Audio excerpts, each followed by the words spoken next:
This is Shooting Spaces with Rich Baum and Brian Berkowitz. Welcome to Shooting Spaces. This is Rich Baum from Sacramento, California. And Brian Berkowitz from New York. What's up, Rich? Season finale. Big one. Yeah, we got through another season. So I know everybody's going to miss us so much, but we got to have the time off.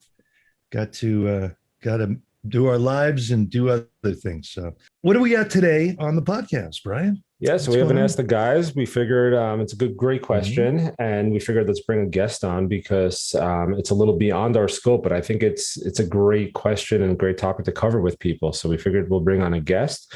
Before we introduce our guest and play the question, I'm going to say one final word from our friends for this season from HD Photo Hub. Provide your clients with the convenience of online ordering and scheduling with HD Photo Hub's new smart scheduling system built specifically for real estate photography businesses. With HD Photo Hub, you'll save precious admin time with an all-in-one system to deliver your images, videos, 3D scans, and property marketing kits, along with built-in client invoicing, order management, photographer payroll, and so much more. Check out hdphotohub.com for more. Again, hdphotohub.com. So let's introduce our guest who's been on the show a bunch of times already at this point. I don't even know. And we've done webinars together. Matt Stallone out of Toronto. What's going on, Matt? Welcome. Hey guys, how you been? I've been seeing your Shooting Spaces podcast on YouTube and listening to them, and I'm happy to be back. Thank you for having me. Awesome. You're one of the few that have watched on YouTube. That's great. I appreciate that. It's great. And you're the one. I like to see the smiles when the questions come up. Sure. And you are the obvious choice for us when you answer the question that we've got today. So, Brian, why don't you play the question? Yep, let's get into it. Mm-hmm.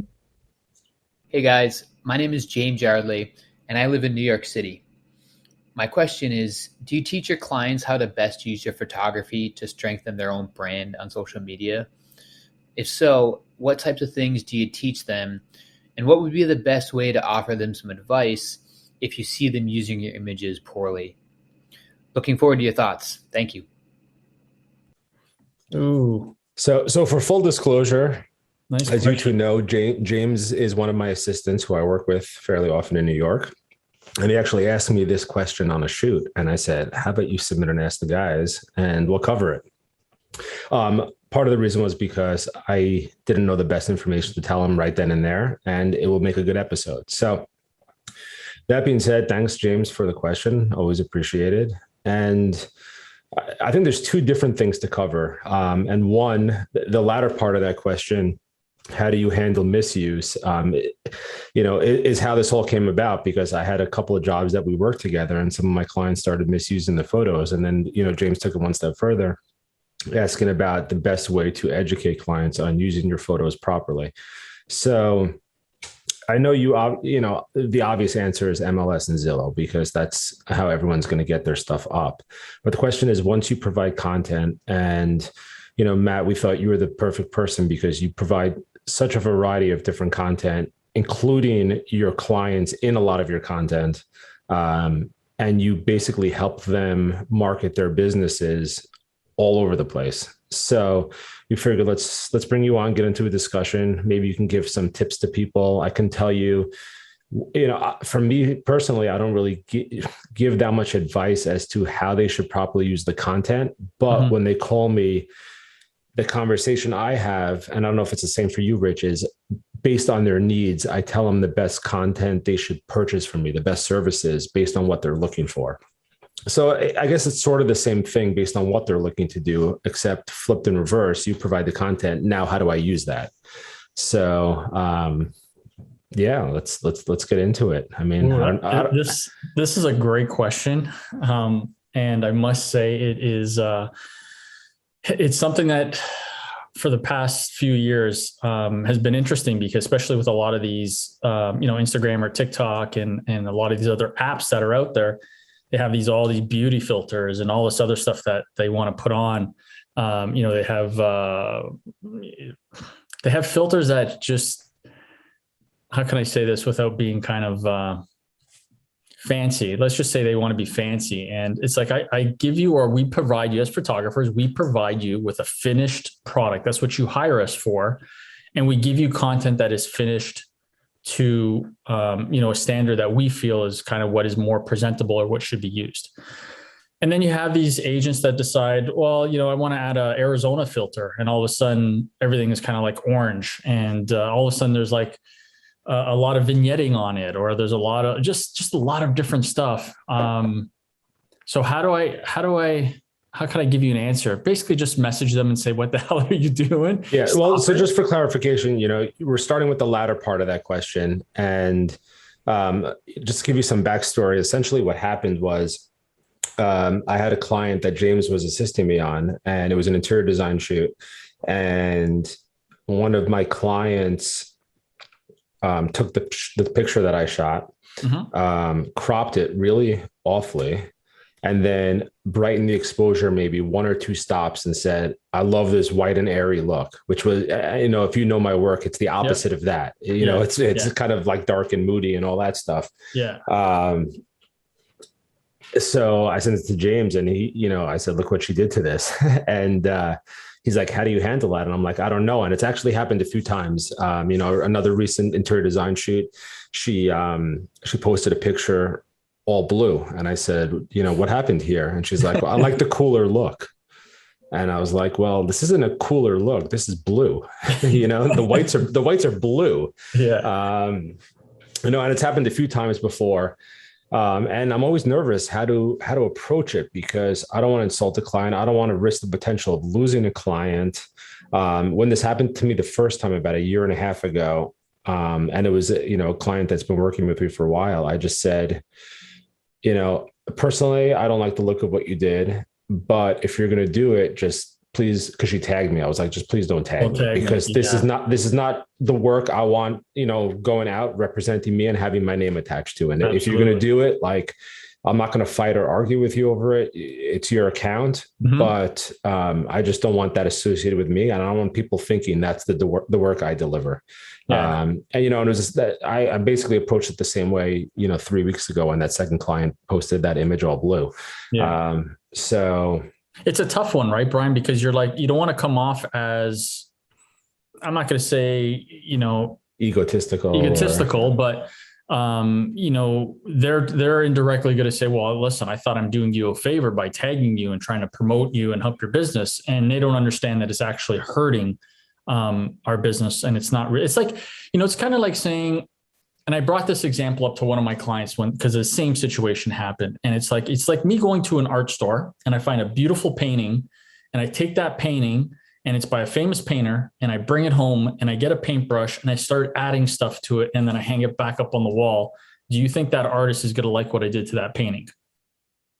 So, sometimes. But right there, that's the problem. Is I think a lot of these clients don't view us as artists; they view us as service providers. Yeah. And I think that's always going to be the case. I think, but the conversation has to come up and just be like, listen, you have a personal taste of what you like. It's not what I provided you. You hired me to provide you this finished product. If you would like a different the case that you brought up, Brian, if they continue to change your work, then maybe you're just not the right fit for them. Exactly. Maybe they're looking for something different. And that's what I came across them. I have one client that really likes this HDR look. And I'm like, well, I don't know why you hired me, because I don't do HDR stuff. So if you want that HDR look and you want that oversaturation look, then maybe it's best that you hire a company that does that. The conversation usually comes up, and it's usually just a communication thing. We're like, oh, I'm sorry, I didn't mean to offend you, or, I didn't do it on purpose. I just felt like this was something that I liked. And I'm like, that's great. And just like you, Brian, I'm like, just don't tag me on it. I won't get offended if you don't tag me. That's fine. If you'd like to post my product or the stuff that I provide you, then please just, don't touch it, leave it the way it is, and do it. Now, one of the things, Brian and Rich, is, and I think you guys can attest to this, sometimes you have some clients when they're looking at their computers, and their computers might be poor monitors. They might be not color balanced properly. Their phones, I've seen some of my clients' phones, they're not great iPhones or Android phones, and they're old devices, and the colors look really off. And they feel like, oh, I thought it looked better, but that's because the monitor you're looking at it on is poorly color corrected right now. So And I think, I don't know if you've ever had this where you're sending off proofs to a client and they're like, this looks really yellow. And then you look at it on your computer, you're like, what are you talking about? It's not yellow. Mhm. It's totally white. And then you're like, listen, why don't you just come into the office? We'll take a look at it together. And they're like, wow, that doesn't look the same on my computer. I'm like, yeah, that's because your monitor. You know what I got last week? A client, after I sent images, said the images look too dark. Mm-hmm. I said, interesting. And then she texts me back 2 hours later and says, the brightness on my phone was turned all the way down.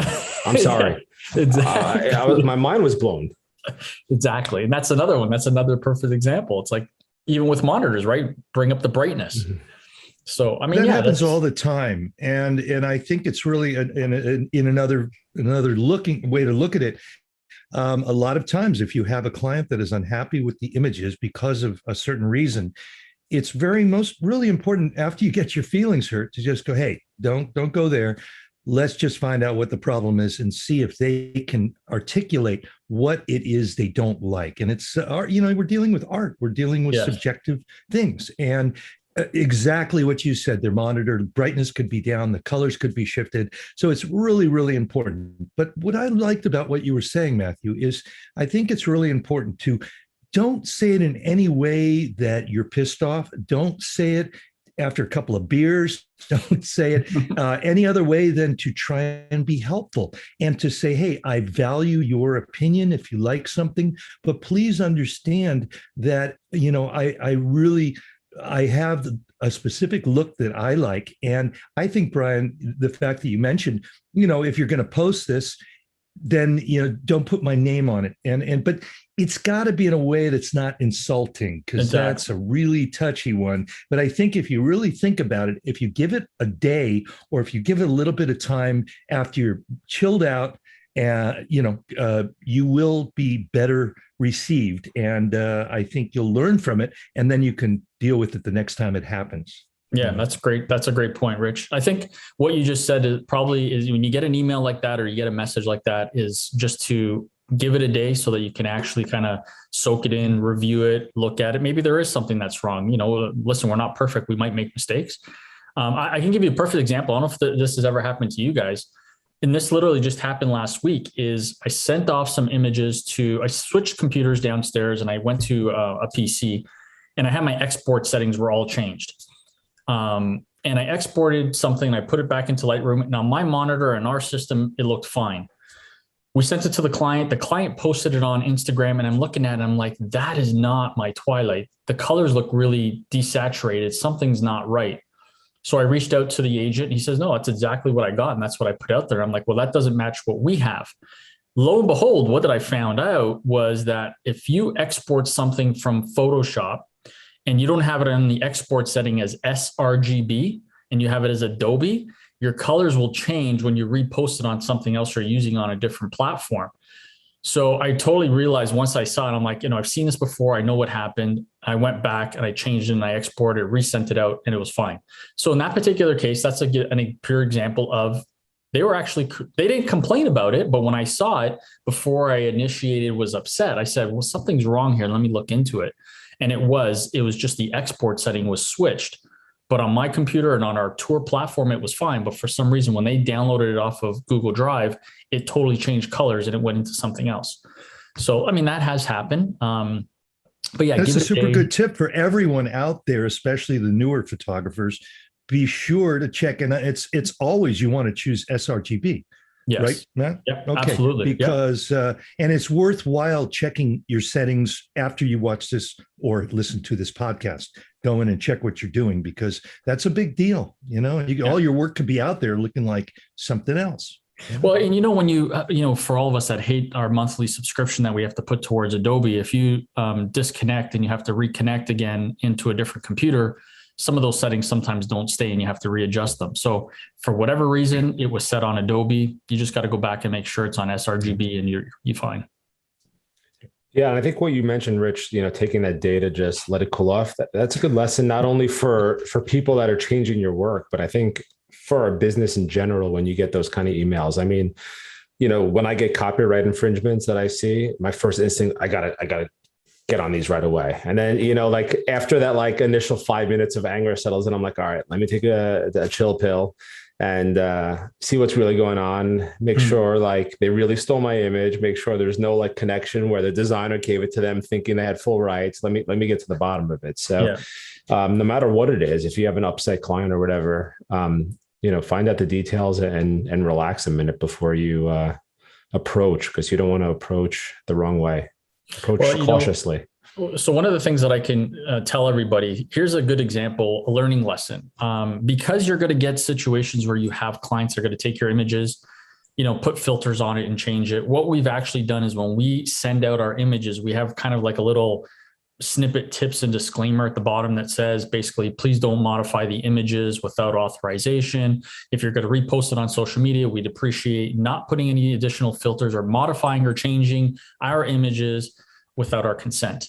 And that's kind of a blurb that goes, now listen, sometimes they're going to read it, sometimes they're not going to see it, but at least it's there. And also, so you can refer them back to it later. Yeah, exactly. Right. You have that reference point. And then if you do have something that comes up, what you could, and you see it on Instagram or whatever, we have kind of a pre-done, I copy and paste a little blurb and say, hey, listen, thank you for posting the images. I noticed that something is different than what I originally sent you. Did something happen? Or if you changed it, please let us know how we can help you to modify it, because we really want to keep a certain look to our images when we send it to you. And usually they get back with, oh no, sorry, I didn't mean to offend you. I really like this look, or whatever the case is. And that's like, okay, great. If you're going to do that, then please just, take our tag off. Don't tag us on it and just put something else. And really it's more of a deterrent. It doesn't help them, because obviously not sharing something, for us to reshare it again, let's say, it would be a bigger advantage to them for us to reshare it. Now, if they post something that isn't what I gave them, I'm not going to reshare it. So from a social media platform, it's not something that's going to help them. No, but does that thought process change for you versus a Rich and I, where you have 30 or 40 times the followers we do, if not more?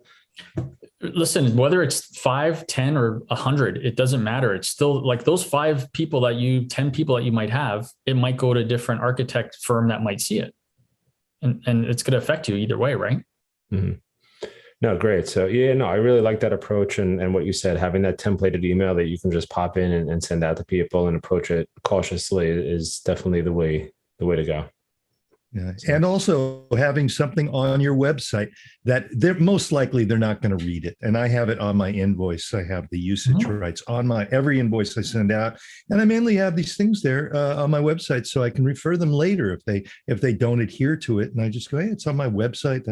That's the rules, Yeah. And I'm sure they can value that. So, and speaking of value, I'd like to do a little word from iGuide. Are you looking to expand your real estate photography business? Stand out from the crowd by offering 3D tours, accurate room measurements, square footage calculations, and professionally drafted floor plans, all from the click of a button with the state-of-the-art iGuide camera system.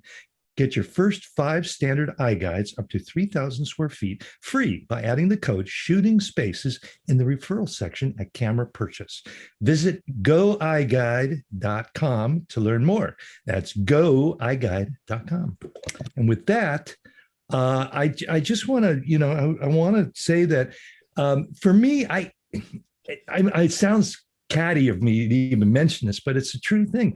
I don't get a lot of complaints. Now, there might be a lot of people that don't like my work or don't like me, but I don't hear it from it. So when I get somebody unhappy with something, it's really bad. I think it's worse than if you would hear it more often. You get used to that. Some people just, they, for whatever reason, they don't like what the pictures are.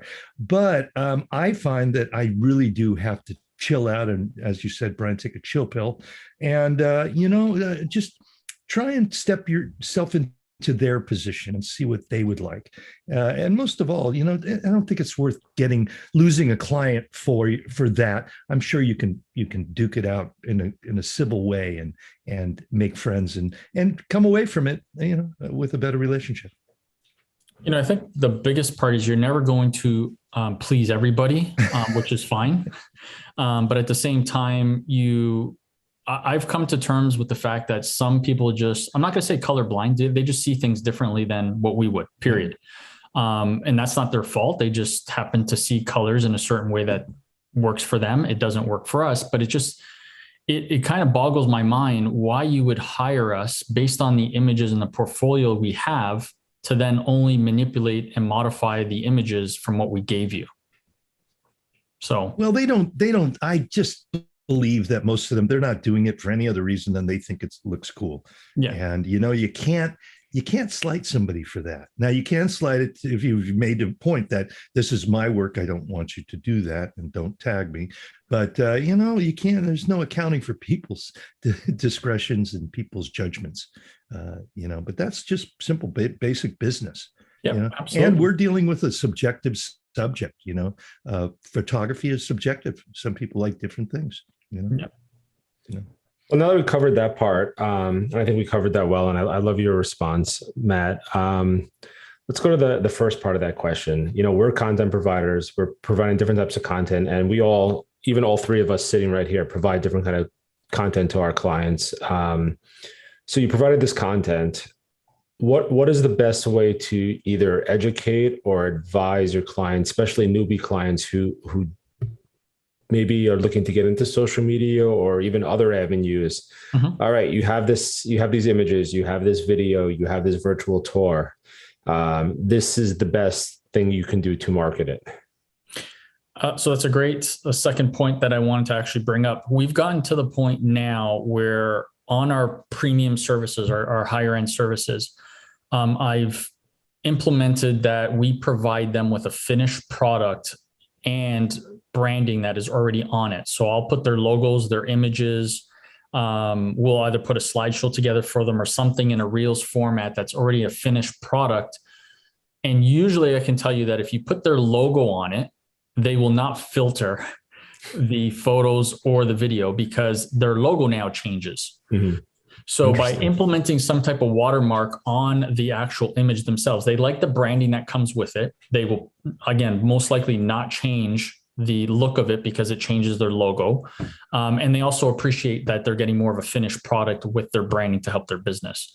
So there's an additional cost to do that for us. But I feel it's a much more effective way to control what's being reposted out there, and also a way of helping the agents rebrand themselves as an incentive to say, hey, this is an additional service that they provided and it didn't cost me anything, and they don't have to do any work to make that happen. So I think the best format would be give them a finished product, put some branding on it with their logo, or give them some type of slideshow or something. One of the biggest things that obviously has been on social media is videos, right? Reels, like I've been mentioning for a long time.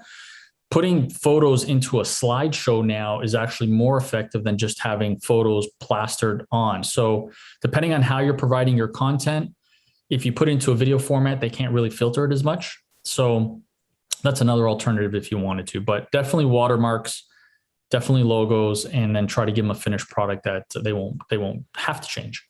And you're pushing people towards social media, I'm assuming, nothing else. Do you push people to, flyers, postcards, any of that stuff, or it's, what? Is that on its way out the door? A lot of my agents still do flyers because they feel that they get calls from it. They might send out 30,000 flyers and they get one phone call, and to them it worked.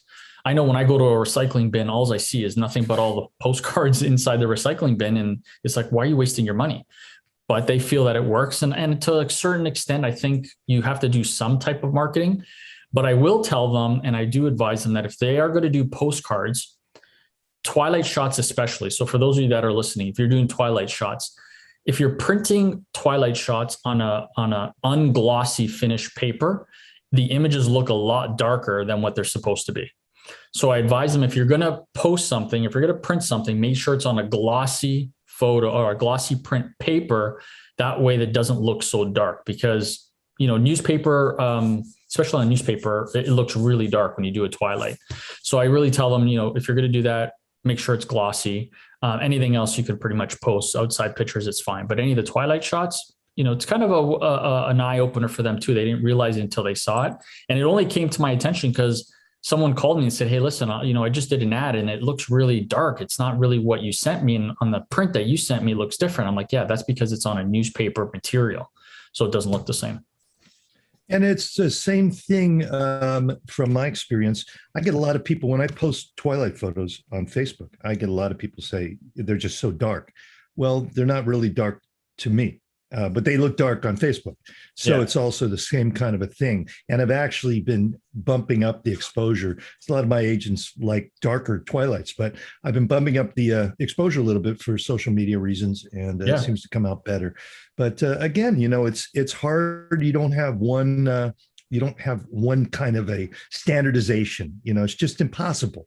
So you've got to just pick your fights and just kind of pick out what works best. Yeah. Okay. Well, I know, Matt. Of the three of us, or probably not even the three of us, out of probably the thousands of us in the real estate photography industry, you're probably the Instagram guy. Do you run other agents' accounts for them? Do you help them, or is everything like, here's your content, you go do it? Yeah, we've actually implemented the last year now, kind of hidden quiet social media management program that we run for clients. So we really only do it with our higher end clients, and we only work 6 of them at a time. And basically we take care of all the posting for them 3 times a week. It's a monthly, you have to sign up for at least 6 months. We'll post your videos, we'll post the content, we'll go back and do throwback Thursdays, or, whatever the case is. So they don't have to worry about any of it. We take care of it all. A lot of these busy agents don't have the time for it, or they don't have the knowledge on how to do it effectively. And I think one of the things that, made me kind of come to it is I just had some agents ask me, hey, listen, can you just do it for me? And I'm like, yeah, we'll do it at a cost, obviously. So I try to look at myself now as more of a real estate media company more than a real estate photography company. And I've been saying this for years now. If you're just going to stick around and be a real estate photographer, you shoot yourself in the foot, because you're now becoming a media company with social media. So you need to be able to kind of, pivot and start adding some different services if it's in the real estate world. If you're doing interior design or, beautiful Rolex and Gucci shoots like Brian is, it's not as important, right? Hey, you're doing some Gucci too now. Yeah, just one because you can't come to Canada, but hey, I want to do Gucci. I want to do Gucci. No, I want to do Rolex. I want Rolex. I want to watch. I've shot 48 stores and I have no watch. So, well, they're going to give it to you for Christmas. I promise you. It's in the mail. Barter service, Brian. But what, I think maybe we should have a webinar about this, how to be a one-stop shop for all their marketing and their social media. I mean, do you do printing? Can you arrange for people? Do you arrange for all the flyers and everything? Yep. Yeah, we are basically a one call, you do it all media company. You hire us for doing the photos and the video. We'll do the social media, and then from there we'll actually design your portfolio, your flyers, logo, or the booklets. Flyers. Yeah. We have an in-house designer that takes care of all that, and then we have 2 printing companies that we work with so that we can get their books, postcards, just listed cards, all that stuff put out. Is it for everybody? Would I say if you're into the real estate world, do you want to do it? It's a lot of work being able to kind of, it's kind of that old thing, focus on something that you're really good at and that's it, which is great. But that's why we hire individual people at what they're good at to take care. I don't do anything with print. I don't do anything with design. That's not where my forte is. We have somebody that does that for us. That's what they're specialized in. That's what we hire them for.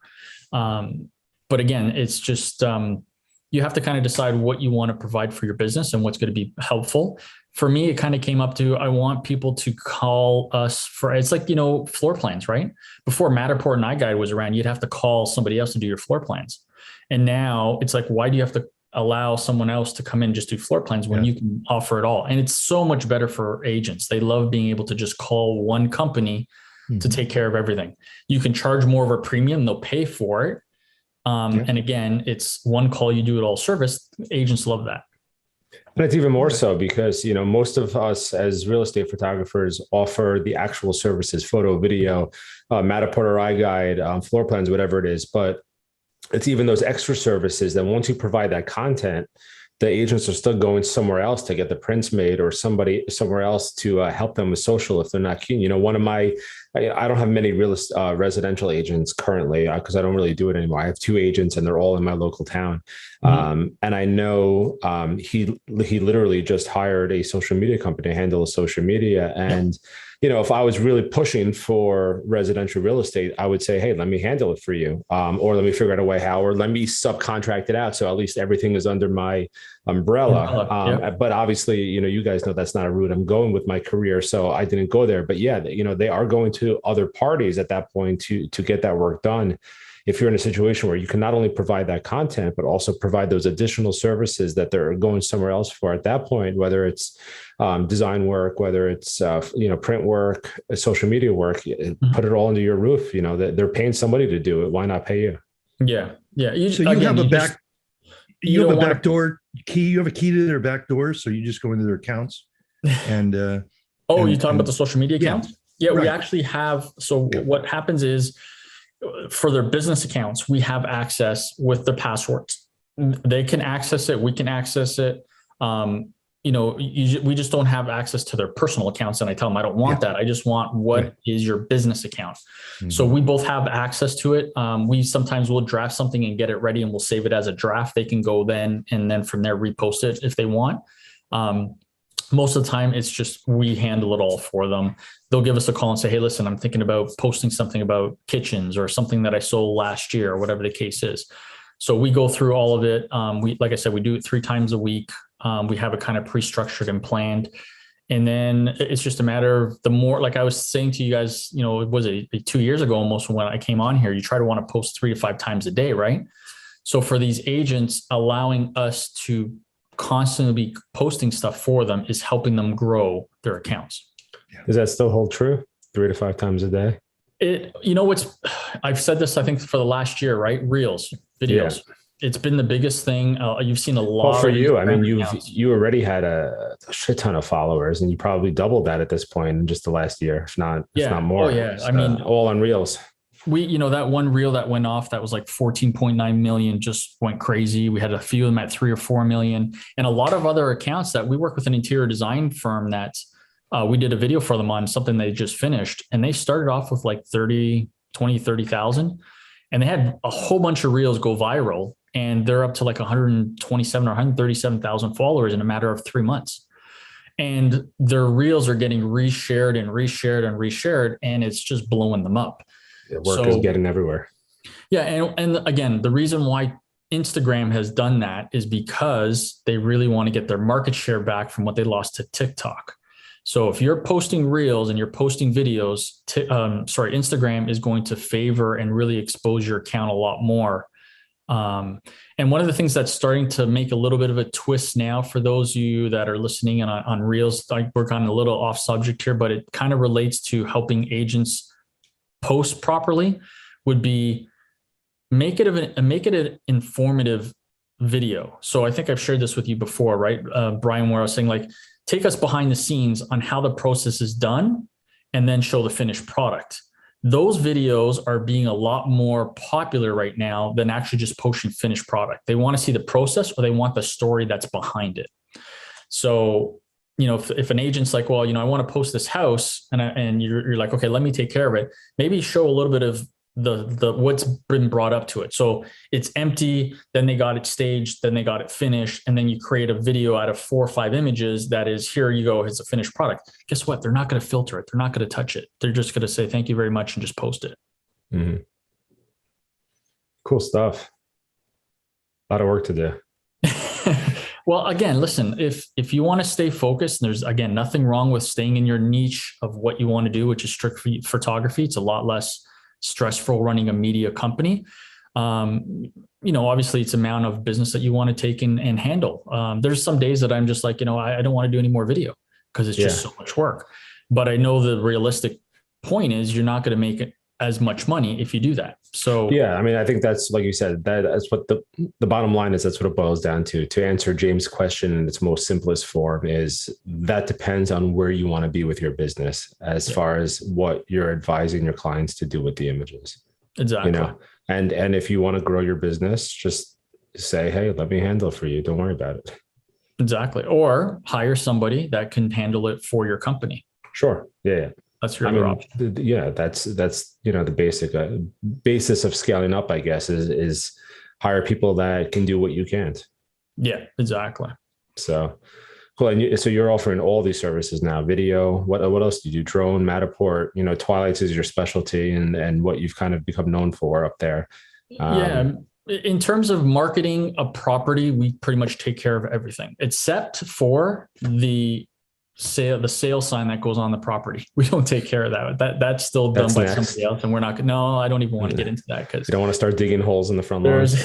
I'm bringing a shovel to start popping in some posts. But it's funny because I was talking to my agent, and I'm going to go off topic again. And he was telling me the company he uses to put his signs up, and these people do like 40, 50 signs a day. And I don't know what they charge, $75, $100 a sign. It's ridiculous. Yeah. It's a lot of money. It's insane. And apparently they have a warehouse with all their contracted agents and they just store signs. Yep. And you have colored posts too now, right? You can have a white post, a red post, a blue post, a black post, whatever it is.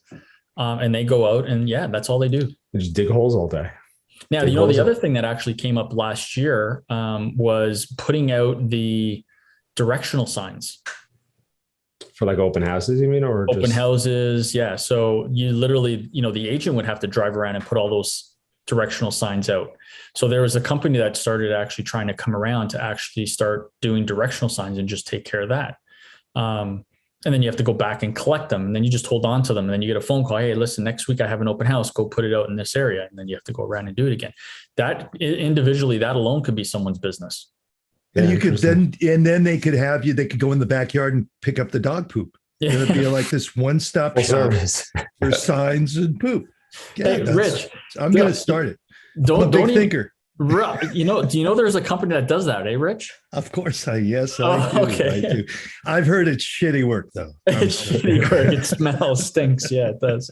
Yeah, it stinks. God, how'd you like to do that for a living? I think the moral of the story is, if anybody in America or Canada wants to, it's the moral. if you're in Canada or in the US and you have the opportunity to run your own business and make a living, you could do it. You just hire somebody else to do it, and you're taking the money in. Yeah, that's great. It's great. No, but I think that the moral of this whole story to me is, and it's a great comeback to Brian. You're the what's your assistant's name? James. James. I think that do everything you can to give no reason for your client to go to anybody else to get a service that you could provide, and then really examine it and see what it's worth to you. And then hopefully your clientele will get better and better, and they'll value your time and pay you for it. And learn from it too, right, Rich? Like sometimes you might get somebody who gives you a feedback or comment and it'd be like, you know what, hey, maybe I could modify the service or modify this and learn from it and become either a better service provider or a better photographer, whatever the case is, right? So listen, we're always learning every day. And sometimes negative feedback, as much as it might hurt our egos, is a way to learn and grow. Yeah, no, for sure. Well said. Well, James, I want to thank you for your question. It was a good one to end the season with. And with that, let me give our final word from PhotoUp. Are you sick of having multiple accounts, logins, and bills from all your different service providers? With riches.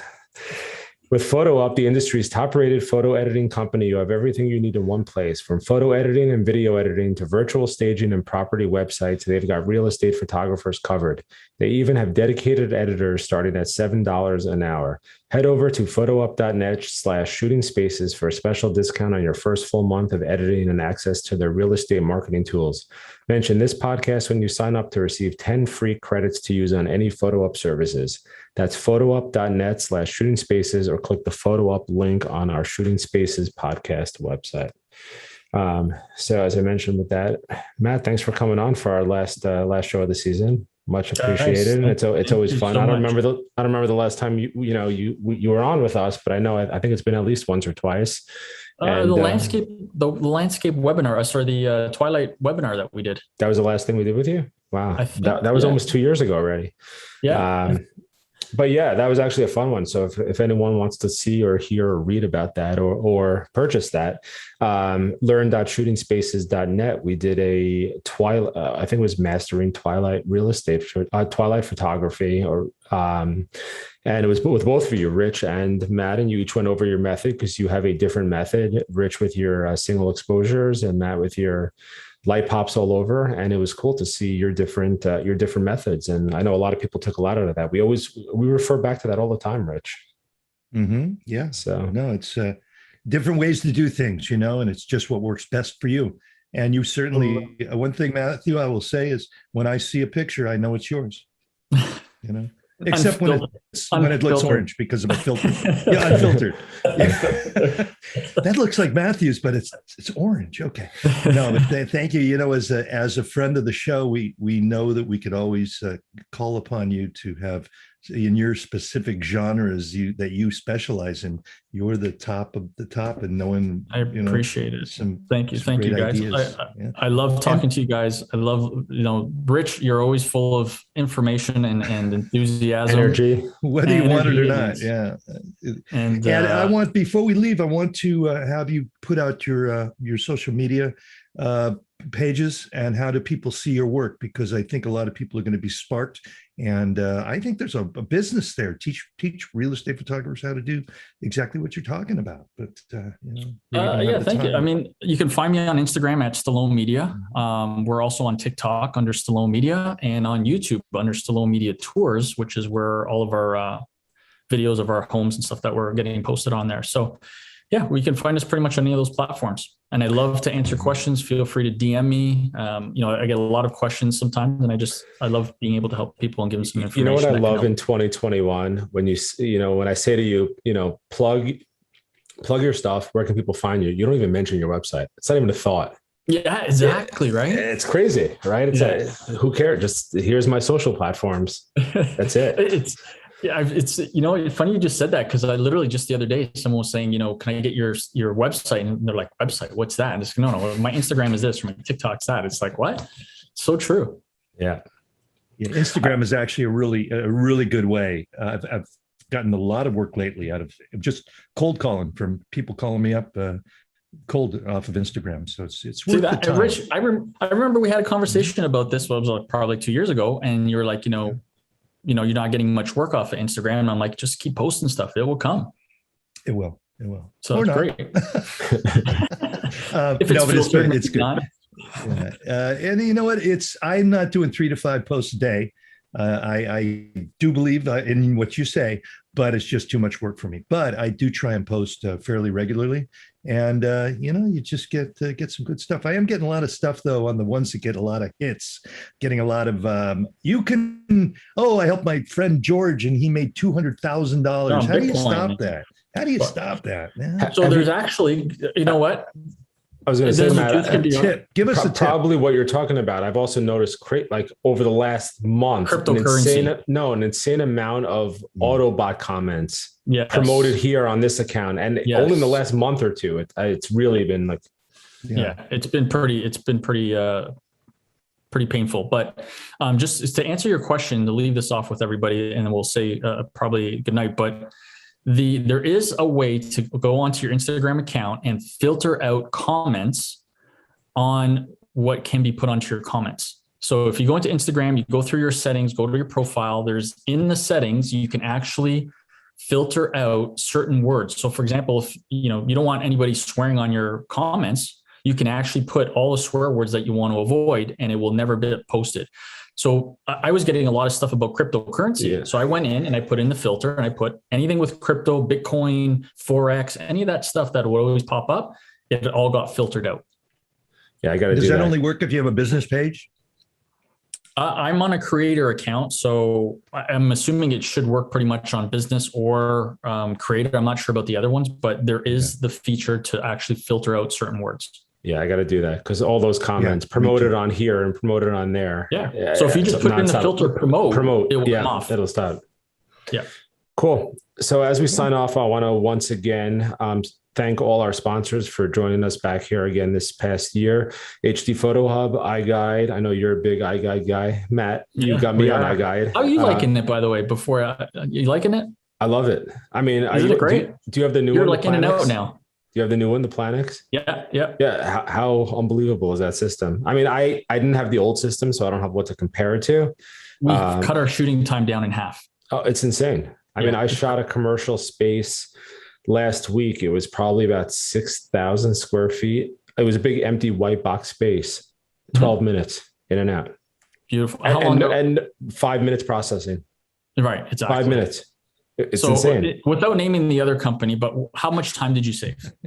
A significant amount. The biggest issue is, and I've said this many times with the other company, is that I'm not shooting houses. Houses are very easy to do with the Matterport. Yeah. I'm shooting big empty white box spaces, and the alignment ends up being a disaster. The cool thing about the iGuide is even if the alignment doesn't go properly, in a minute, not even a minute, in 10 seconds, I can manually align it and you're good to go. You don't have that option with the Matterport. So when I have, which most people who do residential don't have this issue. So they probably don't comprehend it, or it's not an issue for them. But when you're doing these big spaces, when I'm shooting, an office space where there's rows and rows and rows of cubicles, the Matterport doesn't know if I'm in row 1 or I'm in row 5. It all looks the same. Right. And just the alignment is it's a disaster. So that's great. It's great. Anyway, I'm happy to hear that you're doing well with it. It's great. I remember you calling me on it and I was like, you're going to love it, Brian. Trust me, you'll love it. Yeah. So again, thanks HD Photo Hub. Thanks iGuide. Thanks Photo Up for coming back with us for another season. Hopefully we'll be back with them again next year, or not next year, but when we come back on. And that's it. Thank you all for listening, I guess, for the last 12 episodes as we take a break. And I don't know when exactly we're going to come back, but I figure it's going to be around PFRE time or holiday time, given, November, December time, because we usually take, 3 months on, 3 months off, Rich. So. Yeah. And again, I want to thank all the people out there. It's been great. We're going everyone, not even our listeners, years. Just everyone out there. Everyone in the world. Thank you so much. Even the people, the little people. But no, we're really enjoying it. And, if you got some ideas, let us know. If you've got, you've got a question, we love the Ask the Guys. And as we say, we don't always get a professional in that subject, but today we had Matthew Stallone on, who's the top in the field in what he does. And, that's what we try and do here at Shooting Spaces. We try to, cover the questions, cover the, give you entertainment. And I think we're doing a good job. So let us know. Well, Rich, next season, Rich, we're going to be hitting 150, episode 150 next season. So we got to make it a big one. Wow. Can't believe it. Okay. We got to get some ideas swirling for a big, Shooting Spaces bash. Yeah. Shooting Spaces bash. We'll do a virtual party. We'll get a party Sounds hat on good. Matthew Stallone. We'll get everybody will wear little party hats, tassels. We'll have, dancing girl. No, anyway. Well, listen, thank you so much for checking out our podcast, and hope you learned something. Hope you enjoyed it. And until the next time we meet virtually, this is Rich saying, go shoot some spaces. This has been Shooting Spaces. For more episodes, visit shootingspacespodcast.com and visit our education site at shootingspaces.net.